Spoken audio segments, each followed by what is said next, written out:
Assalamualaikum warahmatullahi wabarakatuh. Alhamdulillah, wassalatu wassalamu ala Rasulillah Muhammad ibn Abdillah wa ala alihi wa ashabihi wa mawalah, amma ba'du. Masih meneruskan pengajian fikih kita kemarin, yaitu bab jihad. Yang kemarin bahwasanya jihad ada yang hukumnya fardu ain, ada yang hukumnya fardu kifayah. Syarat-syaratnya boleh jihad kemarin sudah, yaitu kemarin ada 7 ya. Islam, baligh, berakal, merdeka, laki-laki, sehat. Nah, itu. Yang nomor 7 kemarin mampu dalam berjihad atau ada modalnya bahasanya. Terus sekarang kalau kok sudah jihad, terus ibaratnya itu ada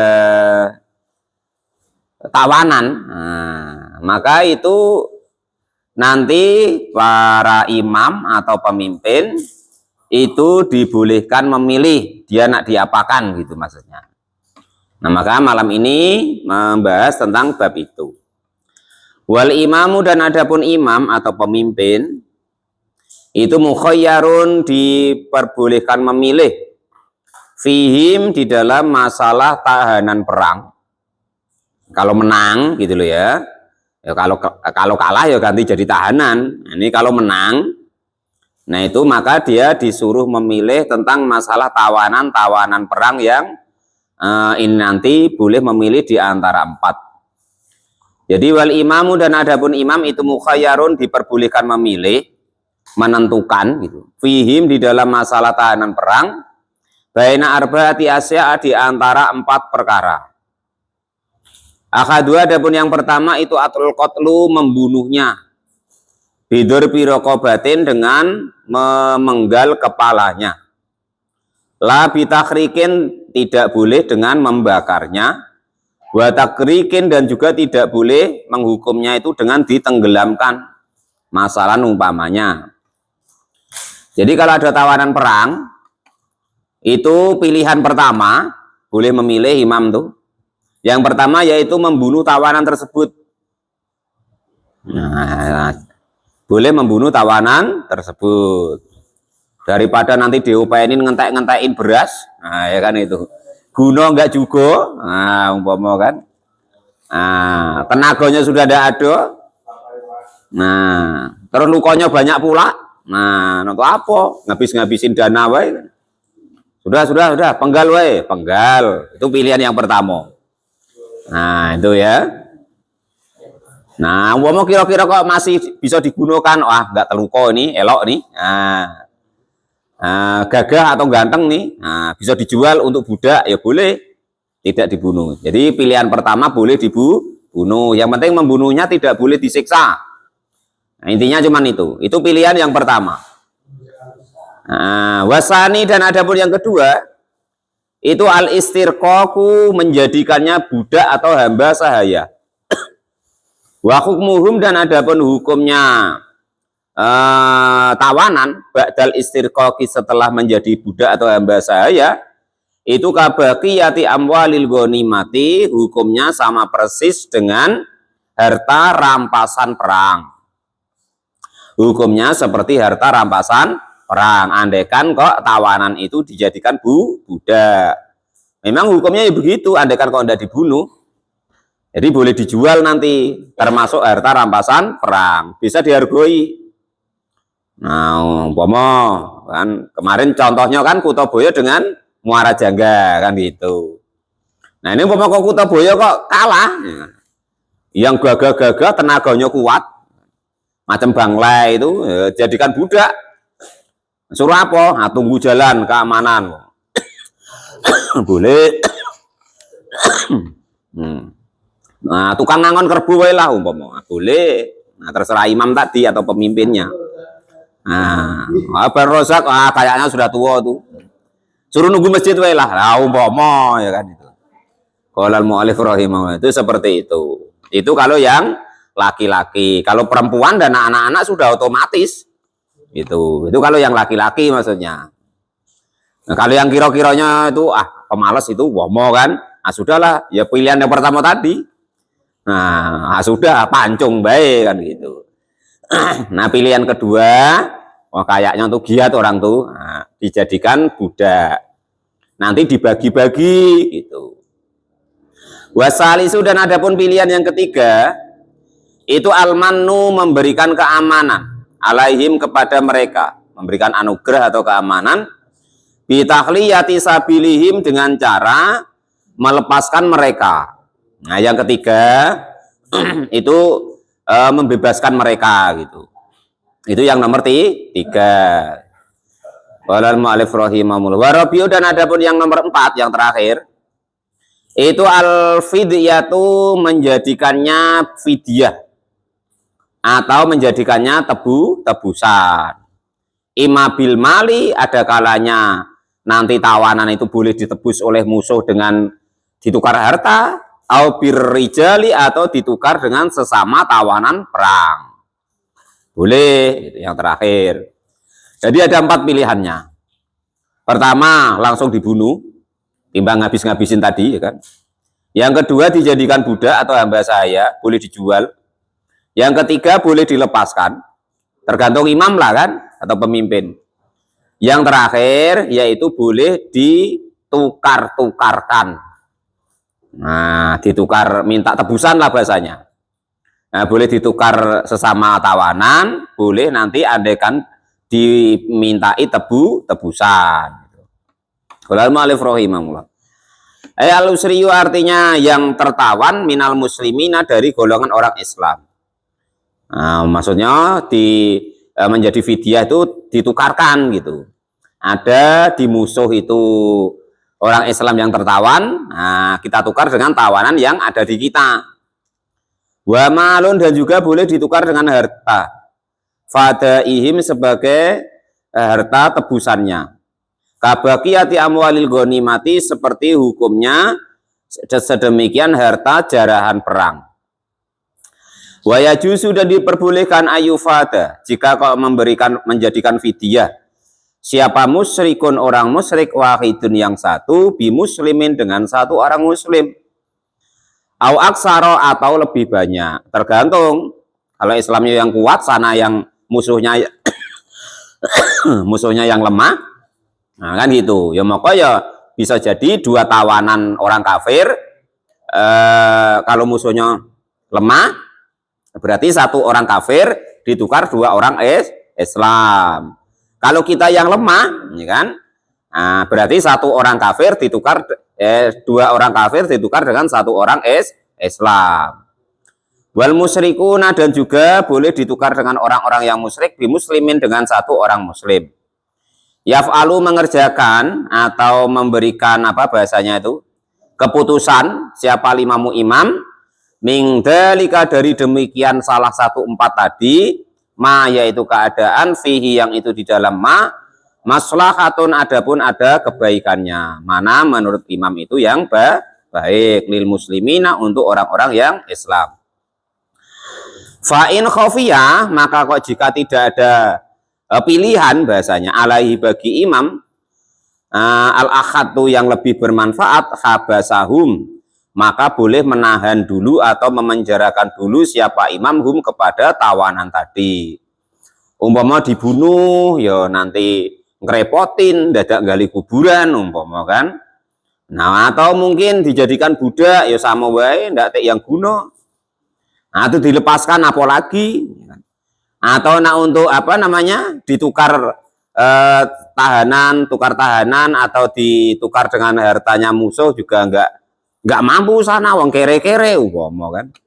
Nah, maka yang seperti itu boleh imam nanti menahan dulu, nah, sampai ada kira-kira kegunaannya itu. Jadi boleh memilih 4 perkara, boleh langsung dibunuh, boleh dijadikan budak, boleh dilepaskan, boleh ditukarkan atau ditukar dengan fidyah atau harta atau sesama tahanan. Nah, terus andaikan kok ibaratnya itu tidak ada manfaatnya, belum bisa menggunakannya, nah, maka boleh imam tadi menahan dulu untuk kira-kira mana yang bermanfaat. Kata ayat haru, sehingga nampak atau jelas lahu bagi imam apal akhtu kemanfaatannya. Fayaf'aluhu, maka mengerjakanlah siapa imamhu kepada salah satu daripada 4 tadi. Wa kharaja, dan dikecualikan biqaulina dengan dawuh kami, sabikon, kata-kata sabikon, siapa al-asliyuna yang asli, al-kufaru yang kafir, ghairul asliyina yang bukan asli. Berbeda kalau yang bukan kafir asli. Dicontohkan di sini kal murtadina, seperti orang yang murtad. Fayatlubuhum, maka memerintahkanlah atau mengharapkanlah siapa imamhum kepada tawanan perang, mengharapkanlah kepada tawanan perang siapa al-imamu imam bil islami, dengan kembali kepada Islam. Lah tadi itu boleh langsung dibunuh, boleh dijadikan budak, boleh dilepaskan, boleh dijadikan fidyah tadi. Itu kalau yang kafir asli. Kalau kafir enggak asli, yang ojeh, maksudnya kadang Islam, kadang enggak Islam, ya maka diperintah dulu oleh imam, ditawarin, kau mau balik Islam lagi apa enggak? Nah, kalau enggak mau balik Islam lagi, fa'in imtina'u, maka ketika menolak siapa orang yang bukan kafir asli, seperti orang murtad tadi, qatalahu, maka langsung membunuhlah siapa imamhum kepada yang bukan kafir asli tadi, orang-orang murtad tadi loh. Payah repot nian, kaget malah jadi musuh sedalam selimut, sudah penggal saja. Nah, karena tidak mau balik kepada Islam.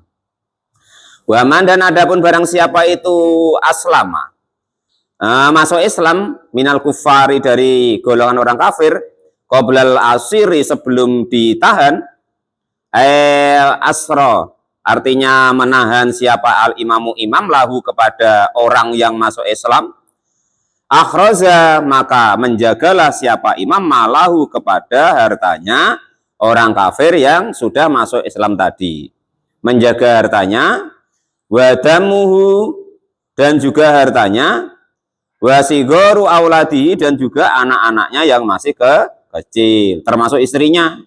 Oke, di sini ditulis nggak ada istrinya, apa berarti istrinya boleh Pak diambil, nggak boleh.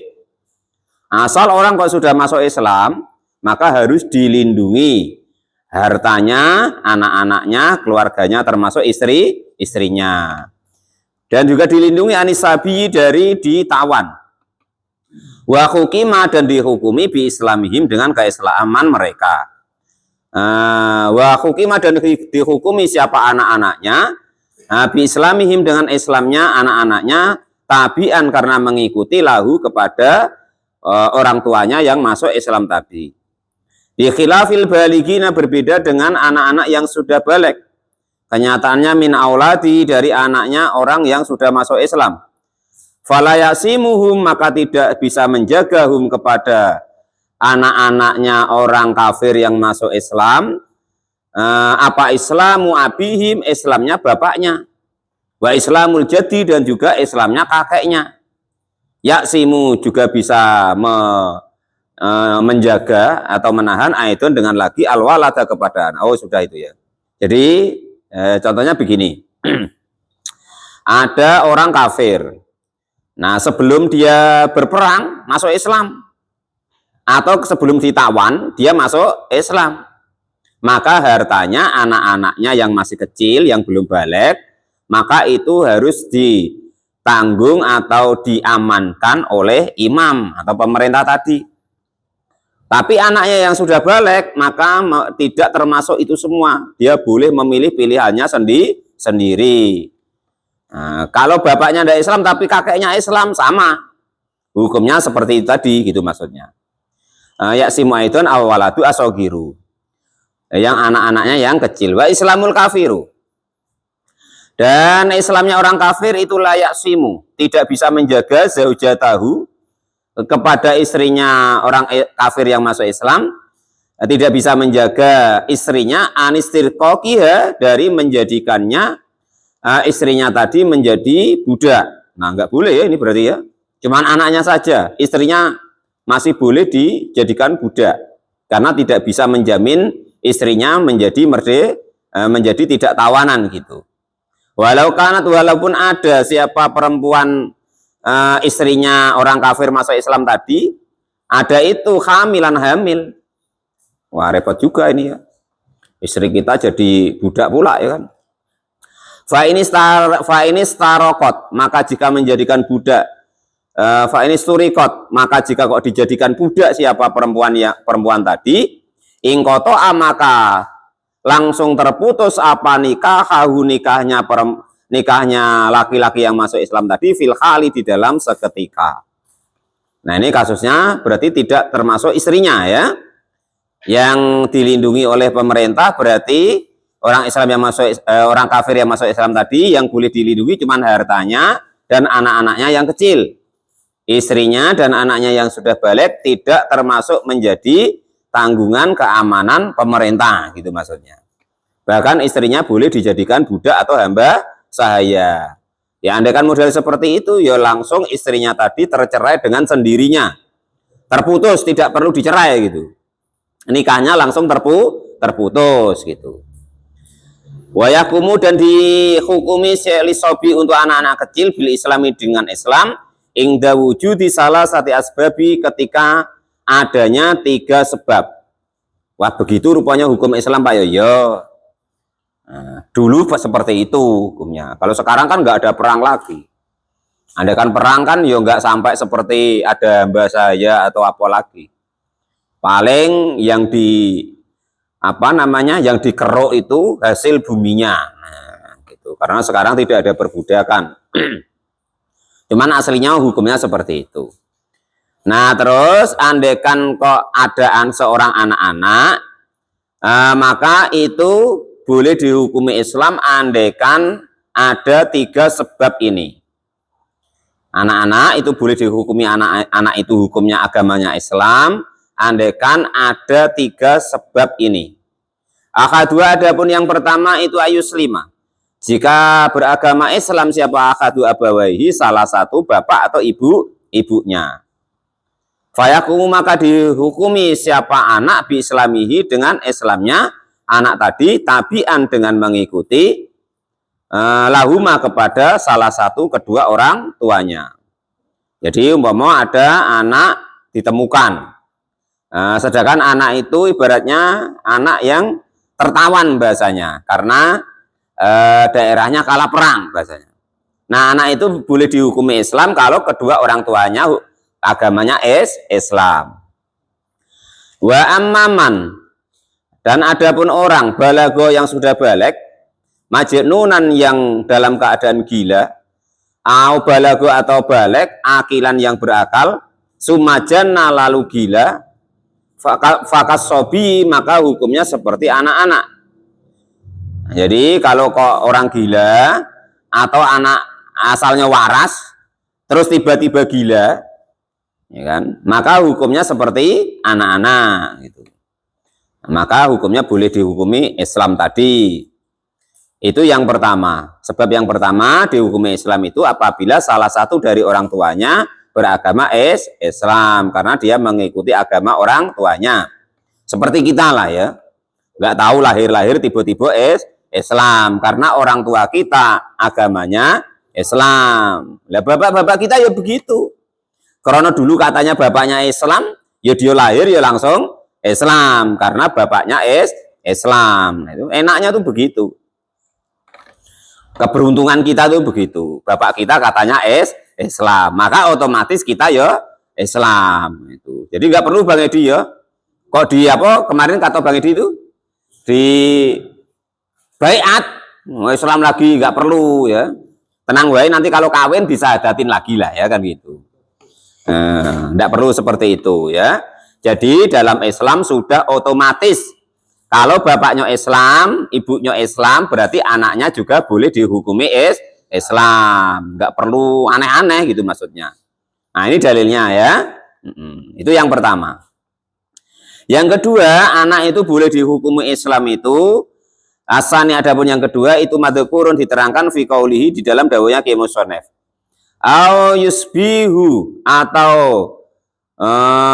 ditawan siapa anak tadi muslimun yusbihu atau menawanhu kepada anak tadi siapa muslimun orang Islam. Hala kaunis sobi dalam keadaan adanya anak tadi ada itu mungfarid dan sendirian atau terpisah an abawaihi dari kedua orang tuanya. Yang kedua, dia ditawan atau di daerah yang orang-orang itu agamanya Islam. Terus ada anak-anak di situ punya bapak angkat segala macam, mak angkat, pak susu, mak susu. Nah, umpama. Nah, anak-anak yang model seperti itu, maka boleh dihukumi Islam karena hidup di lingkungan orang-orang Islam. Kalau tadi kan karena orang tuanya, kalau yang kedua ini karena lingkungannya, yaitu lingkungan Islam gitu. Fa'in subia, maka jika kok ditawan siapa subiu anak-anak, maka dia bawai beserta salah satu kedua orang tuanya, falayat biu maka tidak mengikuti siapa asobi anak kecil asabi kepada yang ditawan lahu bagi orang tua akadu salah satu dari orang tuanya. Nah, kalau kok orang tuanya itu ditawan terus dia mengikuti orang tuanya, ya maka mengikuti orang tuanya. Wa makna kaunihi ma'akhadi abawaihi dan maknanya adanya anak itu beserta salah satu kedua orang tuanya. Ayakuna jika ada siapa kedua orang tuanya, ada itu fi jaisin di dalam prajurit atau kelompok prajurit wahidin yang satu. Wa ghanimatin dan juga dalam kelompok harta jarahan wahidatin yang satu. Jadi itu tadi kalau dalam keadaan satu kelompok gitu. Kalau enggak ya enggak. La anna malikahuma tidak bukan sesungguhnya kedua pemiliknya itu yakunu ada siapa malik itu wahid dan satu. Walau sabahu dan andaikan menahan hu kepada anak tadi siapa dimiyun kafir dimi wa hamluhu dan membawanya siapa kafir dimihu kepada anak tadi ila daril islami kepada daerah Islam lam yuhkam maka tidak dihukumi bi islamihi dengan Islamnya anak tadi fil asohi di dalam kaul yang paling soheh. Wa adapun anak yang dibawa oleh orang kafir tadi itu aladi nisabi atas agamanya orang yang memenjarakannya atau menawannya lahu bagi kafir dimi tadi. Jadi yang nomor 2 itu anak tadi itu ikut tertawan oleh rombongan. Yang rombongan tadi orang tuanya itu orang Islam. Nah, gitu. Atau yang menawan tadi adalah orang-orang Islam, tapi dia terpisah dari orang tuanya. Itu baru boleh dihukumi Islam. Tapi kalau yang membawanya itu orang kafir dimi, maka ya tetap dia hukumnya anak tadi bukan Islam, maka baru disahadatkan gitu ya. Itu caranya begitu. Yang nomor 3, yang nomor 3 ya. Au yujadu atau ditemukan siapa asabiyu anak-anak ditemukan laki dalam keadaan terbuang. Fidaril Islami di negara Islam. Nah, yang nomor 3, anak tadi boleh dihukumi Islam kalau dia itu ditemukan di daerah yang mayoritas pokok umumnya itu Islam. Nah, maka itu boleh dihukumi anak tadi dihukumi Islam.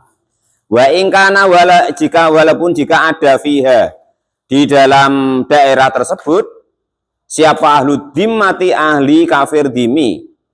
Contoh di tempat kita Indonesia kan ya ada kafir dimi, cuman mayoritasnya Islam. Maka anak yang ditemukan di daerah yang mayoritas Islam, nggak tahu bapaknya kemana, maka anak-anak yang model seperti itu boleh dihukumi Islam. Fa innahu, maka anak yang ditemukan di wilayah daerah kekuasaan Islam atau orang-orang Islam rata-rata itu yakunu ada siapa anak tadi ada itu musliman dihukumi orang Islam.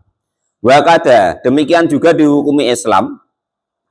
Lau wujida jika ditemukan siapa anak tadi ditemukan fidaril kufari di daerah orang kafir. Wa fiha, dan di dalam golongan orang kafir tadi muslimun, adapun ada orang Islam. Dia hidup di negara kafir, tapi dia lingkungan dia ditemukan orang-orang Islam. Maka model yang seperti itu ditemukan di kelompok orang Islam walaupun di negara kafir, tetap anak yang ditemukan tadi dihukumi Islam. Nah, itu hukum-hukum yang pertama. Anak yang ditemukan atau anak-anak itu boleh dihukumi anak itu Islam. Yang pertama sebabnya salah satu dari kedua orang tuanya agamanya Islam. Yang kedua, dia terpisah dari orang tuanya, tetapi diboyong atau dibawa atau dalam kekuasaan orang Islam. Yang ketiga, dia ditemukan tidak diketahui bapak ibunya. Nah, tapi dia ditemukan di daerah yang mayoritas Islam. Maka anak-anak yang seperti itu otomatis boleh dihukumi agamanya Islam. Terus tadi yang pertama yaitu ada 4 yang boleh dipilih oleh imam. Andaikan ada apa itu namanya? Tawanan perang.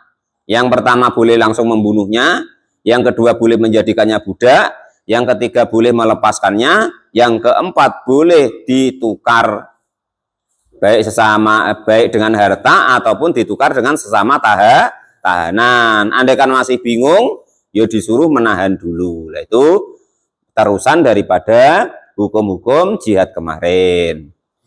Nah, jihad ya. Faslun fi bayani akamis sulbi wa qasmil ghanimah. Pasal di dalam menerangkan harta rampasan perang.